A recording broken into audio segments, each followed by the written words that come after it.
Welcome to Launch Today, the podcast focused on what it takes to get your new business to $1 million or more in revenue. From marketing tactics to incredible guest interviews, we focus on sharing behind-the-scenes insights from masters in their field.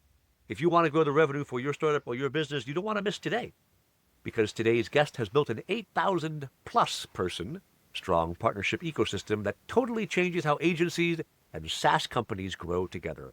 Alex Glenn is the founder and CEO of PartnerHub, a groundbreaking platform that's transformed how digital agencies and SaaS companies form strategic partnerships. Since founding the company in 2019, he's built the largest partnerships-focused community in the industry and has authored multiple publications on partner enablement, including the 50/50 launch and the Partner Enablement Masterclass. Alex, thanks for coming on the show. Thanks for having me. Awesome. I like to always begin by asking, why do you do what you do? I think I've always done what I do, so that's easy for me. Even when I was leading growth teams and running an agency, I'd always involve third-party companies in my marketing efforts, in my go-to-market efforts, in almost everything, content creation, and anything I would do. I believed strongly that no matter how much time, effort, research I put into something, I was never as involved and as influential in that space as somebody who had been there longer than me, which I think is common sense. But when I got into partnerships, I started to learn that's not really how companies did it. They assumed a partnership was, this person likes my business and likes my product, and they are going to send me their customers because they just like it, which can happen. You can have those strong word of mouth relationships and those, we'll call it a word of mouth advocate, an affiliate, maybe if they're even being paid for it. But partnerships, I believe, was always different. I believe it really takes a relationship. It really takes something with a little more context and a little bit more involvement and a little bit more reciprocity is a good word to define partnerships.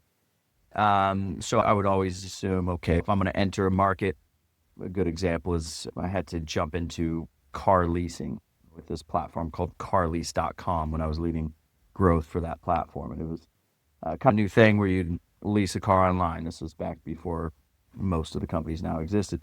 And I knew nothing about the industry. I wasn't involved in auto at all. I didn't have a name in auto. My colleagues didn't know auto. They didn't have names in auto. They were tech people. And I thought, pretty common sense to me, we need to get next to all these auto thought leaders in as many ways as possible. Meaning me, my face, my name, or my CEO's name and his face, or my logo at the very least, and my URL at the very least, next to thought leaders in automotive, and more specifically, thought leaders that were arguing the case to lease a car versus buy a car, which was a touchy subject back then with the different generations. Our parents would always buy, and then our generation, I believe you and I are in similar ages, are starting to decide, okay, is buying really the best option, or should I take out a lease and change cars every 3 years and plan this payment? So anyways, that doesn't matter. That argument there doesn't matter. But what I did as a good example is I bought this vanity URL called leaseversusbuy.com. And I used that URL, plus I reached out to anyone I could find on Quora, on LinkedIn, on Google searches that were publishing arguments to lease versus buy. And I said, hey, listen, can't pay you right now, but I can promise you that we're going to funnel traffic to this website called Lease versus Buy. And I want you to write an article on that website. And many of them did it for free. Eventually I got a budget together and I was able to pay them a couple $100 per article. And then I had this vanity domain, leaseversusbuy.com, that had a bunch of articles that were written by experts. I got video interviews and stuff like that. And then what I did is I started creating Quora arguments, posting questions to Quora. This is back when Quora was really quite large and funneling a lot of traffic to these argumentative sort of keywords like leasing versus buying or whatever your argument is. And I started writing on Quora posts where people were asking, should I lease versus buy?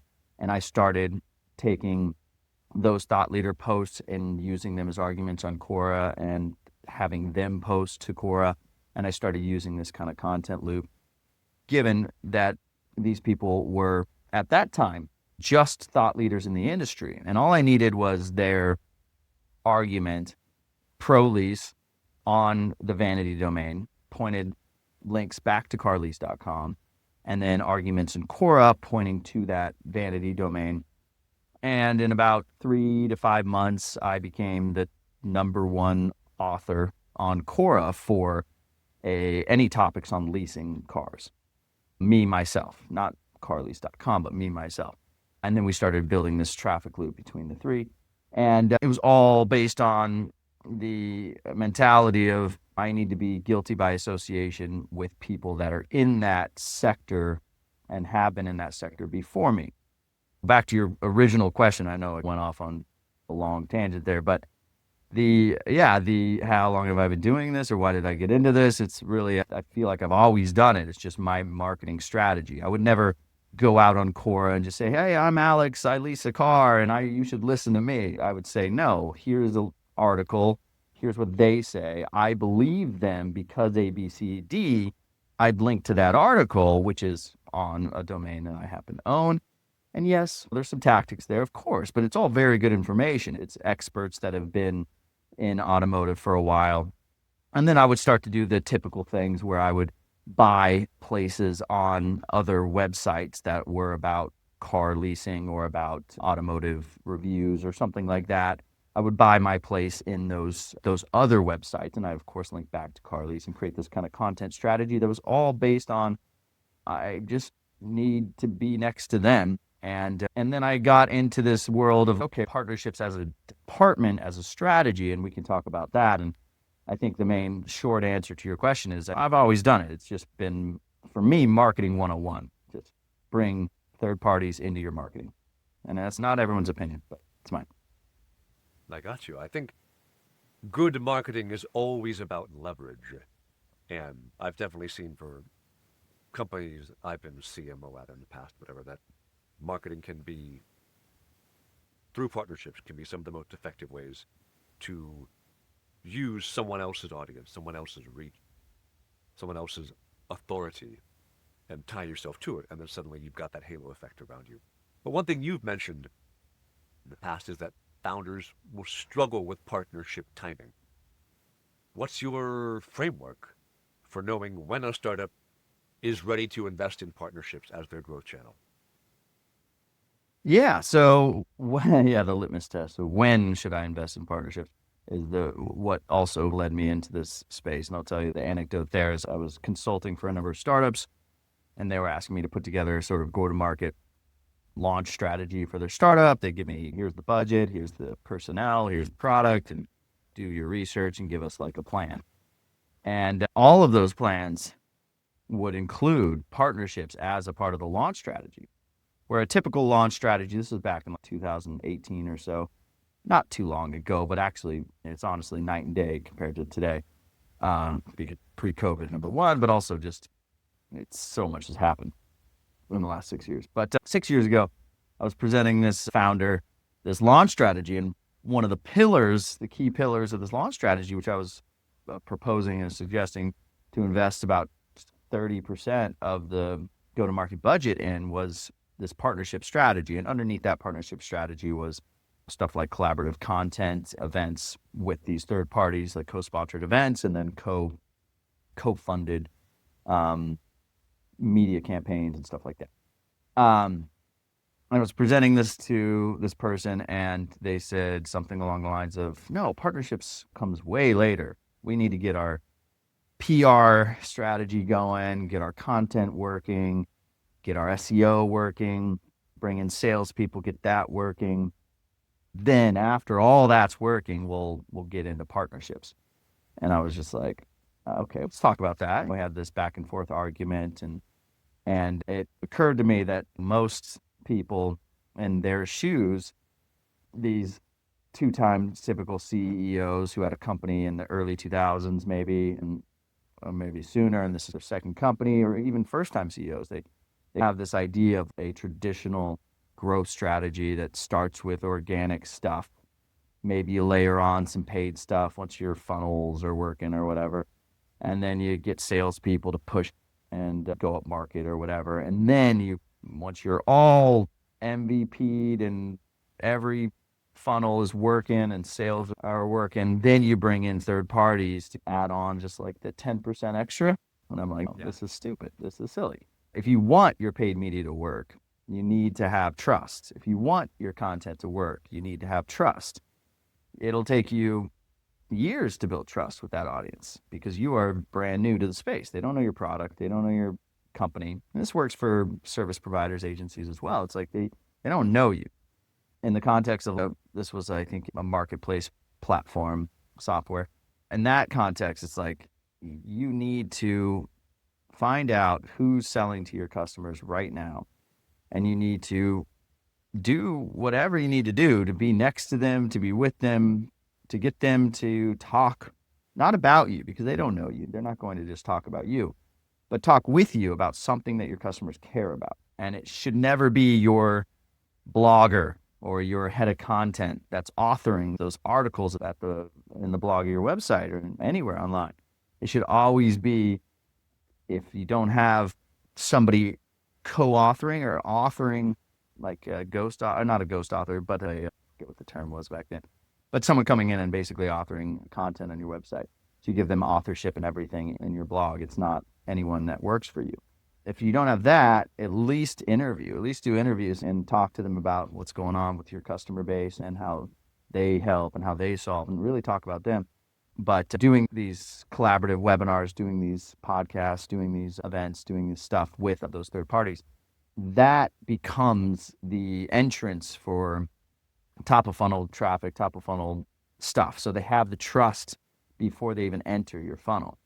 If they don't have that, they're going to enter your funnel through some paid media campaign, either PR, which is paid still, or some PPC, because SEO takes a year, and they're going to come in not trusting you. Then you're going to have to rely on your product to sell them on an account in some way, shape, or form, which could work.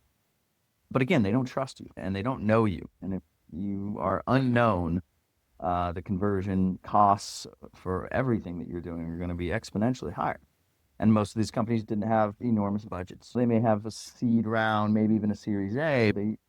If they were to just throw that at the wall, they would lose half that budget just off of purely they're the new guy. And even if they had the best product or the best whatever, right? So my point is, I learned in that meeting, like, CEOs, founders at that stage, at that time, in that time frame, most of them were like this person where they thought you don't do partnerships until later. So then I went home that night and I was frustrated, and it was like beating your head against the wall, like, why don't they understand this? It was very frustrating to me. And then I bought the domain partnerprograms.io or something. I think I lost the domain after a little while, but I bought the domain and got to work on building service where I would launch B2B SaaS into partnerships. That became a community, that became a podcast, that became a whole bunch of stuff, then snowballed into a platform called PartnerHub to house all of this stuff that I was helping my clients and community do. Awesome. I like the founder myth. It's less traumatic than Batman, but I think it explains why you do what you do. You've seen thousands of partnerships through PartnerHub. And I think a lot of relatively early stage CEOs, they don't know what a good partnership, a successful partnership looks like. What are your 3 non-negotiable elements that make a partnership successful? 3 non-negotiable elements that make a partnership successful. I think number 1, there has to be a reciprocity element. And that let's just call it a non-compensatory reciprocity element.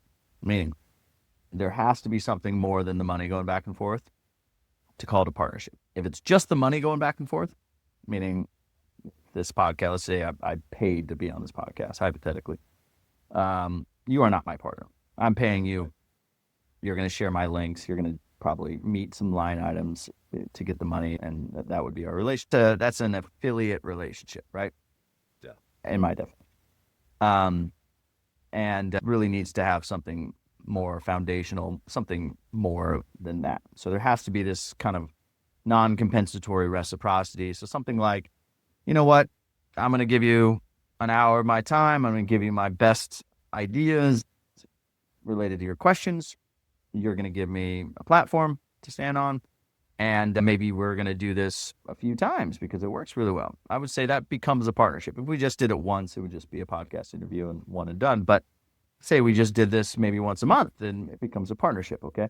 In the world of B2B partnerships, there has to be a way for both entities to say, I'm bringing you customers. Meaning, I'm going to bring you customers, you're going to bring me customers, right? Not you're going to bring me all your clients or customers and I'm just going to pay you 10% on each one. That's not a partnership. So non-compensatory reciprocity. Number two, there does have to be true in the partnership. And I don't mean what you're bringing me. I really do feel that me sending you, I'd say trust in the partnership. Me sending you my business is going to be in good hands, right? So yeah, we could be sending each other customers, but if my clients are coming back to me all day long and saying, why the hell did you send me over there? It doesn't matter if you're sending me business. I'm not going to keep sending you business. So there has to be that trust that things are going to do well over there. My clients, my customers are going to do well with you. Got to have that trust. And then number three, there has to be strong communication. And I don't just mean, yeah, you're keeping me in the loop. There has to be a process for which if blank, then blank. And a good example is if I'm going to send you, let's call you the SaaS partner and me the agency. So if I'm going to send you my client who's been with me for years, yeah, they could be having a good experience over there. And so are my other clients. It's good. But what happens if things break down? What happens if that client starts having a bad experience? What happens if one of your customer success managers pisses that client off? There needs to be an indication on that customer's account in CRM or wherever that says they're my client. And if anything goes wrong, you need to get me into the fold, into the loop, into the call, onto the whatever right away, right? Not just tell me that they're pissed off later on. No, you need to tell me right then and there. You need to get me into that room or whatever so that I can start mediating, mitigating, whatever. And the reason for that is my customer, my client, as in, let's call me the service provider, may be worth millions of dollars to me. They're a 3-year client. They may be paying me $100,000 a month for 3 years. Okay. For you, they're just maybe $1,000 a month SaaS customer or something like that. And your customer success manager, they get paid on retention maybe, but they don't really value that one person as much as I value them, right? So there needs to be that level of communication to say, when things start to go wrong, especially, or when things are going really well, that's a good time for me to step in and be like, oh, by the way, would you give me a referral because I've done so much for you and you're so happy with this new relationship that I sent you and all that stuff. So to repeat, that non-compensatory reciprocity flywheel, trust in both product and service, your clients are in good hands, and then communication when things break down especially, but when things are going well.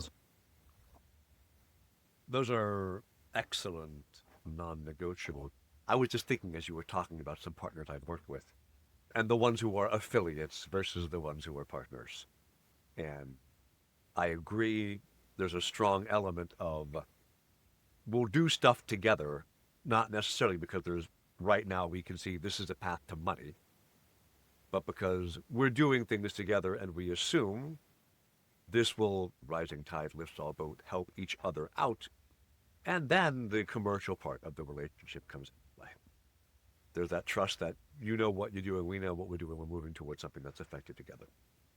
Okay, there's a paradox with partnerships, I think, and you've surfaced it a bit.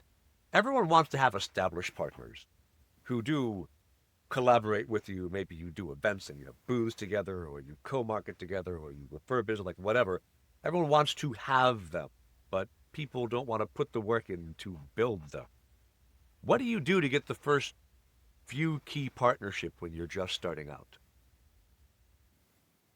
When I'm just starting out, I would say the first ones, they typically happen either very proactively with the way I do it. With most of the founders out there that are with SaaS companies, I'd say, if you're listening and you're a software, even just any company, I would say, but you're not a service provider. You're anything but a service provider, right?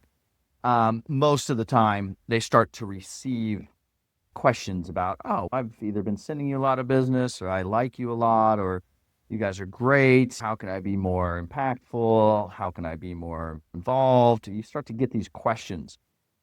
That's obviously no brainer. You need to be in part. You need to, at the very least, have a landing page on your site that says, hey, we're open for partnerships. And it doesn't need, and I tell founders this all the time, you don't need to have a link tracking solution that and a whole program with contracts and NDAs, stuff like that. You don't need a program to have a partner program. You do not need it. That is a falsehood. I hate that. And I hate when people say, I need to go and get some software and then I need to get contracts with all these people. No, you do not. All you need to do is be able to say, you know what? If you want to scratch our backs, we'll scratch yours. Meaning, we'll give you priority customer success. We'll maybe put your logo and your website link on a landing page that says, hey, these guys are great. And of course, if our customers are having issues, we're going to give our customer success a list of experts that we deem appropriate to send to this troubled customer for different reasons. So these guys are experts in this. These guys are experts in this. That's all.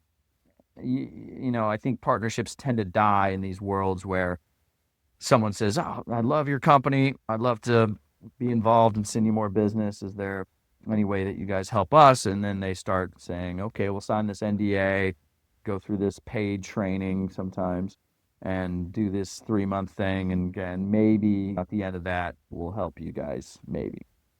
That's where partnerships tend to die. So yeah, I think just saying, okay, if the conversations are happening where people are asking you what they can do to be more involved in your success, start a partner program for sure. But being more proactive, I would say, is the advice I would give, where you're launching or you're starting, or even you've been in business for a while, but maybe you're launching a new SKU or a new product, or maybe you're breaking into a new localized geography like Latin America, or maybe you're going into Europe, or maybe you're going into some country where you guys don't have a presence. The countries, especially Brazil, Japan, Italy, France, these countries where English is, say, 50-50, you need partners on the ground in those countries. You need people that are speaking the language to say that your product and service or whatever is good, right? So being proactive and saying who is on the ground, who are talking to our customers. You can find those people, by the way, a little bit of actionable advice. Reddit threads are huge. Quora may still work for certain things. Quora, I think, is still big in like legal and health and some other sectors. Reddit is, I think, still number one if you just want those influential kind of thread leaders that are talking to your customers the most at the very grassroots level. Some other verticals, Facebook groups, talking to the administrators of those, getting involved in those kinds of things. LinkedIn, of course, if you're B2B SaaS, is probably the biggest for getting influential people off LinkedIn.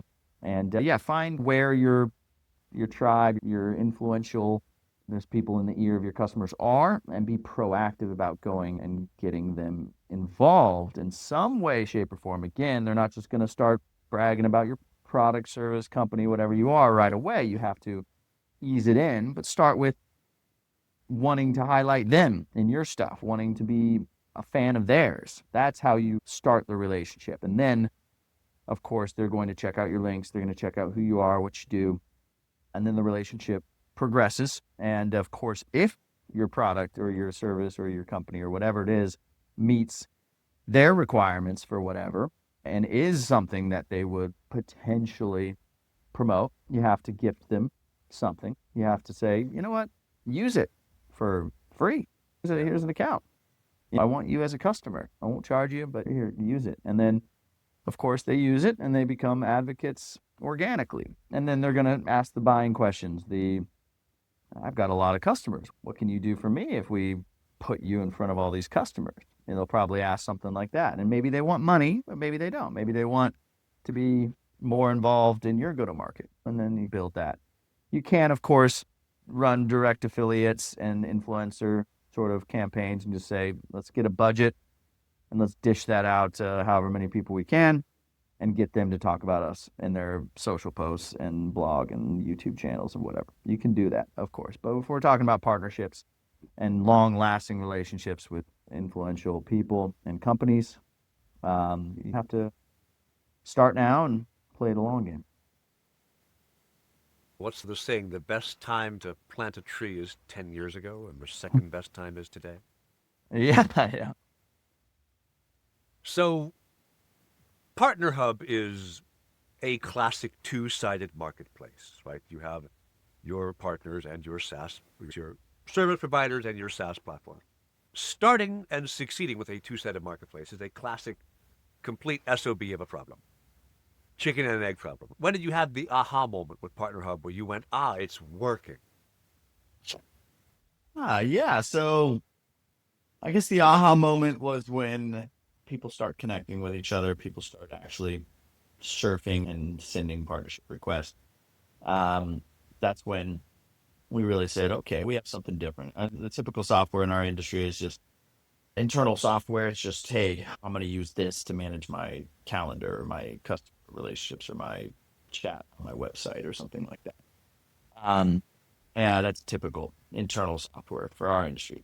We were the first ones that came out and said, you know what? Why don't we put you all in one place so that you can each other, of course, and grab a partnership based on a bunch of criteria, of course.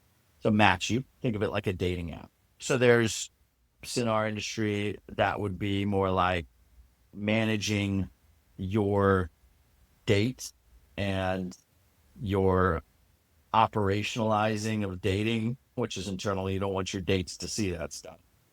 That's what our industry was. And then we came along, we said, no, why don't you all be in one place and we'll matchmake based on what we know is overlapping customer personas and some other criteria. So give us that information. We'll match you.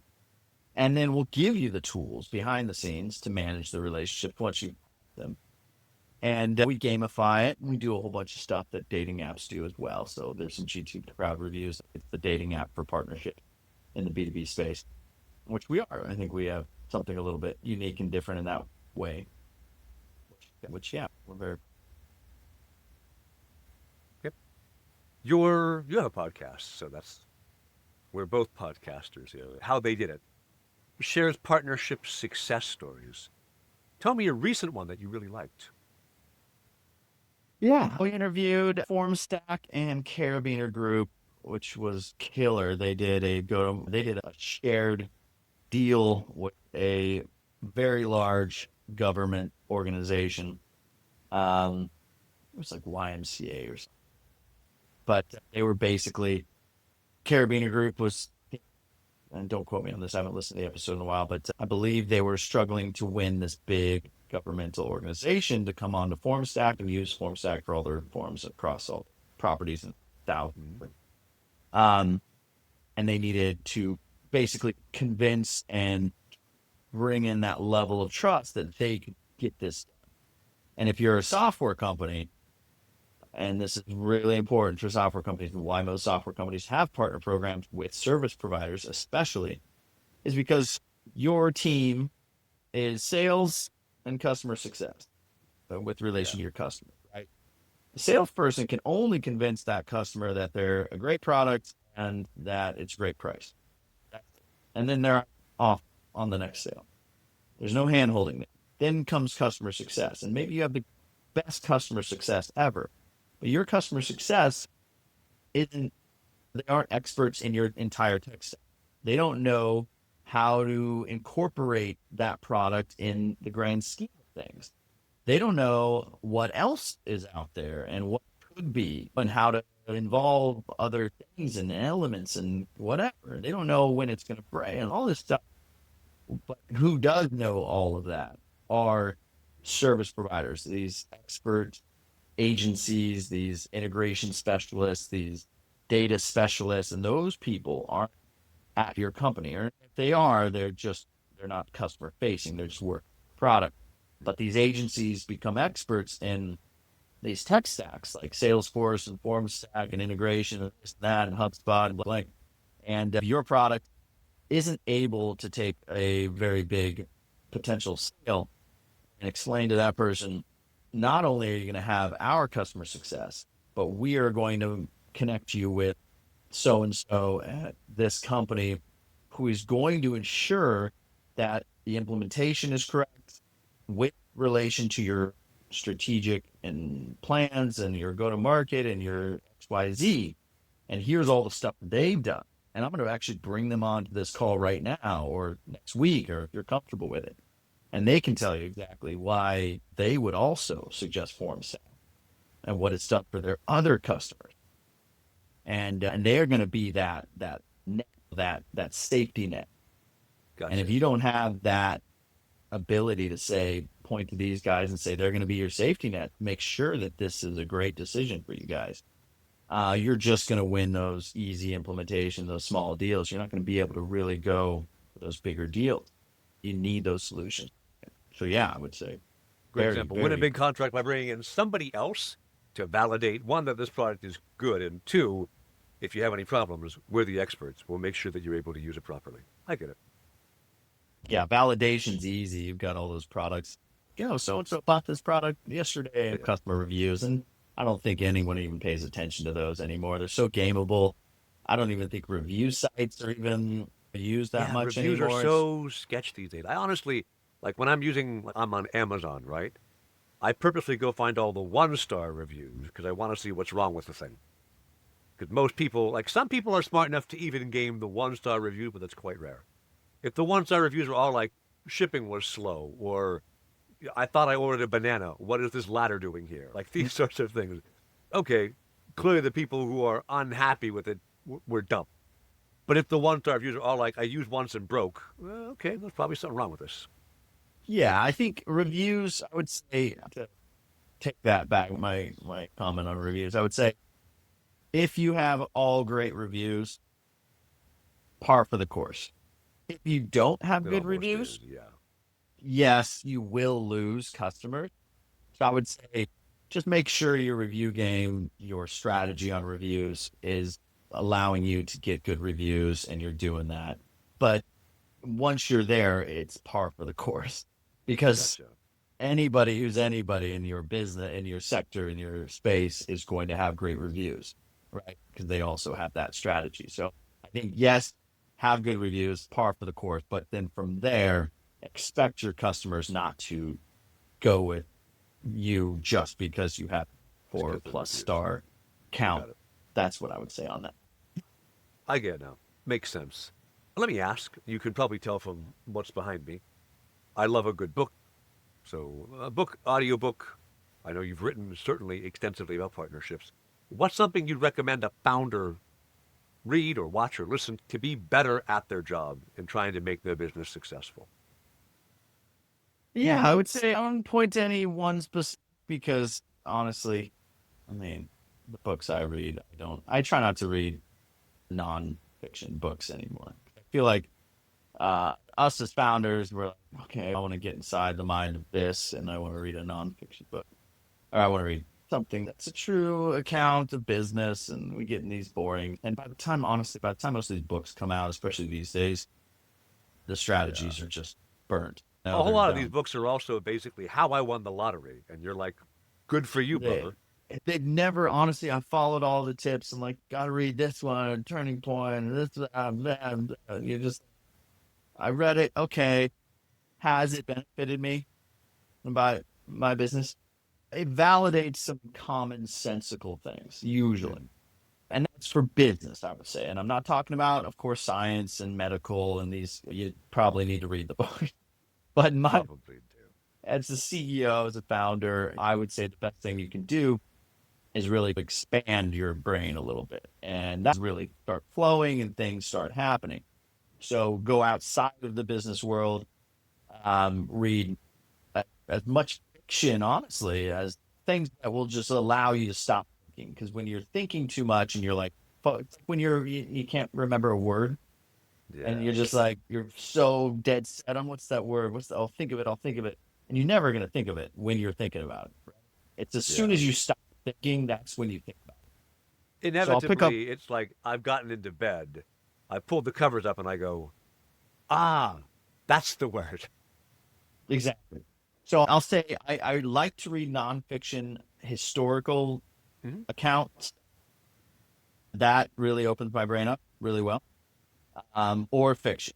So nonfiction stuff about a historical event, Mhm. something about a war, something about someone who did something great in history. Those really work for me because they allow like really stop thinking about anything but that. If it's a good book, a good book. Make sure it's a good book. So nonfiction about something in the past. If it now, it's gonna make you try to relate that to your life real quick. But if I it's get like that. about a pirate in the Caribbean and what he did, you're not going to sit there and try to relate that to your life. So your brain's going to be Right. very open and you got to picture yourself there and do all these things, but that's going to unlock a lot of ideas. So when I'm reading a book that has nothing to do with me, business, whatever, like the ideas will start flowing like a river. It's crazy. So if I have a problem in my business or something that I'm running into a wall, I'll start to read something that's very centered around something that has nothing to do with me. And that allows most of my brain to just relax for a second. And then honestly, it's the ideas and everything Well, then just I have to ask, though, what's a good fiction book that you've read recently?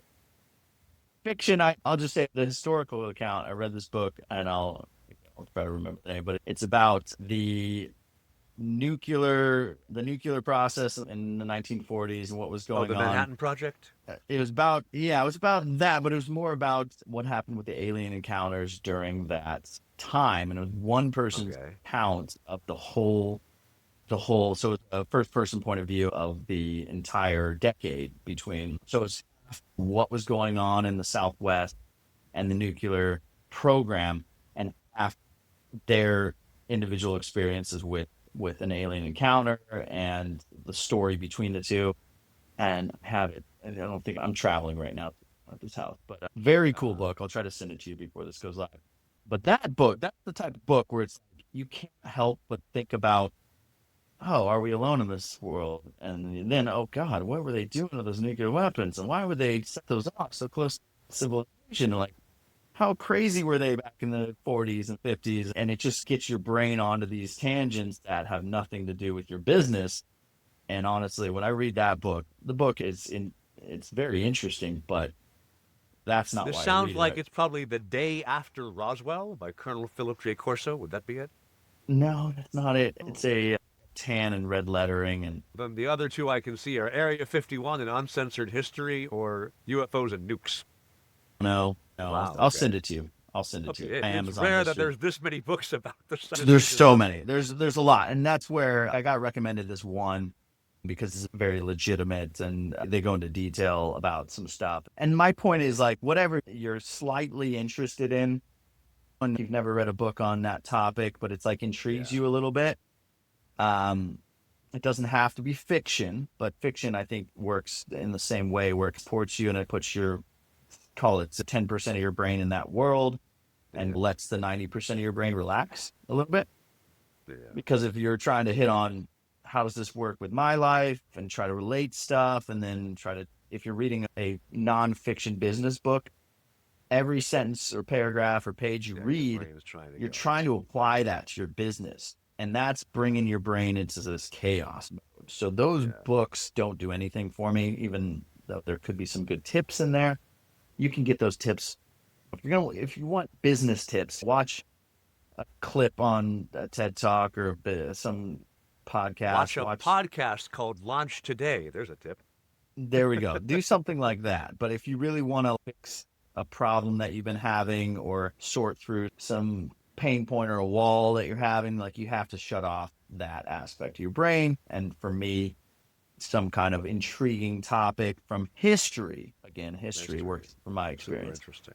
I love the recommendation. That's definitely an uncommon one from somebody. So that's super cool. I would note when I'm like grinding my gears trying to ideate on one thing I've really come to these days is I've got my treadmill back here. I'll set it up and I will put Chat GPT on voice mode. And so I'll be walking and I'll be like looking up at. So I built this office myself. I built it 5 years ago. I never finished the ceiling. So my view when I look up is just this, right? Which looks like I'm going to get cancer from it someday. But it's all open insulation and everything. I'll go stare at that and just talk and think and work my way through something because the physical motion, a complete context change from what you normally do here ends up working for me. Or I will take a look at one of my Nat Geographics and be like, let me see what they had to say about Finland in 1952. Yeah, read a story from Nat. I used to read those yellow Nat Geos when I was a kid. So pick up one of those and read a story about some Amazon tribe, from back in the 50s. And exactly. Or maybe that's not 50. It's probably like, what, 80s, 90s, somewhere in there. So all the ones from here on, this starts, I think, 1982. So I have yellow from 82 on, and then I have red. But they are all bound like it is still, this is 81. So it's all bound in with the yellow covers are in here. They're just bound. No, I was going to say, those look encyclopedias. I see the Nat on the other side.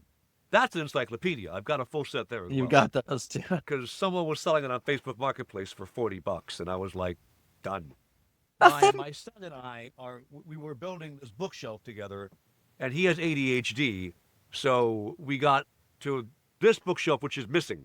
He won't build the last one with me, which is where all the encyclopedias were supposed to go. So one of these months, I'll get around to finishing the bookshelf myself. That's awesome. Oh, I love it. I love it. Yeah. Cool. That's it. All right. If people want to know more about you, Alex, more about how to do partnership marketing, more about PartnerHub, where do they find you online? Yeah, a lot of people go to my LinkedIn newsletter. I haven't posted to LinkedIn in a while because I've just been a little hiatus, but my LinkedIn newsletter, I'll put it right here for you in case you need that. There is a blog on PartnerHub that I would say it's most of it, if not all of it, is in the newsletter as well. I'll do a lot of repurposing. So the newsletter is probably the best because that links you to my profile. You can follow me. And then when I'm on to something else, you can start following me for that. So there's a new potential endeavor coming up that's going to take me more into the go-to-market and general go-to-market world, which includes partnerships as well. But it does. I think go-to-market is changing so fast. I think partnerships is too limiting right now for me. I have to expand a little bit on that. So go check out the newsletter if you want partnerships, actual partnerships advice. There's really good articles in there. And then follow me if you want to learn more about just what's going on in my world as I release new stuff. There you go. That is, go look up Alex Glenn on LinkedIn. He's got the two fist pump. That's in your LinkedIn name. Now I do, but right now you do. But he may not. That's true. That's true. He may not always. The mustache for me is permanent, right? If you find the mustache, you found me. All right. In that case, if you are not already subscribed to this channel, please do subscribe. Every week we bring out more great content from entrepreneurs just like Alex and teach you how to grow and build your business to $1 million or more. Thanks for watching.